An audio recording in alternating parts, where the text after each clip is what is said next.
Hi viewers, நீங்கள் பார்க்குறது இது அயர்ன் பண்ணுற துணி தான், வேறு எதுவுமே கிடையாது. இவர் வச்சுருக்கிற பாக்ஸ் பார்த்தீங்கன்னா 5 to 6 கேஜஸ் இருக்கும். ஒரு அயர்ன் பாக்ஸையும் ஒரு வாட்டி ப்ரெஸ் பண்ணுறப்ப பாருங்கள், குறைஞ்சது ஒரு துணிக்கு வந்து 7-8 முறை வந்துட்டு அதை தூக்கி தூக்கி வைப்பார். எவ்வளோ கடினமான வேலை பாருங்கள். இது வந்து இப்போல்லாம் வந்து அயர்ன் பாக்ஸ் நம்ம வச்சுட்டு வீட்டில் இது பண்ணிடுறோம், ஆனால் அதோட மடிப்பு சரி இருக்காது. இது பழைய காலத்தில் செஞ்சு அந்த பித்தளை பொட்டி நிலக்கரி வச்சுட்டு செய்வாங்க.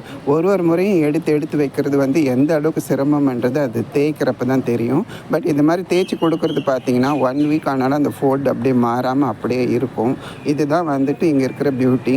மக்கள் எல்லாருமே வந்துட்டு எலக்ட்ரிக் கரண்ட்டில் இருக்கிறத வச்சுட்டு யூஸ் பண்ணிகிட்டு இருக்காங்க. அது வந்துட்டு அந்த அளவுக்கு வந்து யூஸ்ஃபுல்லானது கிடையாது. இந்த நிலக்கரி வச்சு செய்கிற ப்ரெஸ்ஸிங் மிஷின் வந்துட்டு ரொம்ப நல்லது. ஆனால் வந்து வெயிட் எடுத்து வைக்கணும். எவ்வளோ கடினங்கள் பாருங்கள் வாழ்க்கையில் மனிதனுக்கு. இந்த மாதிரி இருக்கிறவங்கக்கிட்ட வந்து கேட்டால் என்ன சொல்கிறாங்க, 4-5 வீட்டு வச்சு தான் நாங்கள் வந்து பொழப்பை நடத்திட்டு இருக்கிறோம். இந்த அயர்ன் பாக்ஸை வந்து தூக்கி செய்கிறப்ப அவங்களுடைய கை எந்த அளவுக்கு வந்துட்டு வலி கிடைக்குன்றதை வந்து யோசனை பண்ணி பார்க்குறப்போ எனக்கு ரொம்ப கஷ்டமாக இருந்தது. மக்கள் எப்படியெல்லாம் கஷ்டப்படுறாங்கன்றதை பாருங்கள். ஜான் வயிற்றுக்காக இந்த மாதிரியும் தொழில் செஞ்சு அவங்க குடும்பத்தை காப்பாற்றுறாங்க.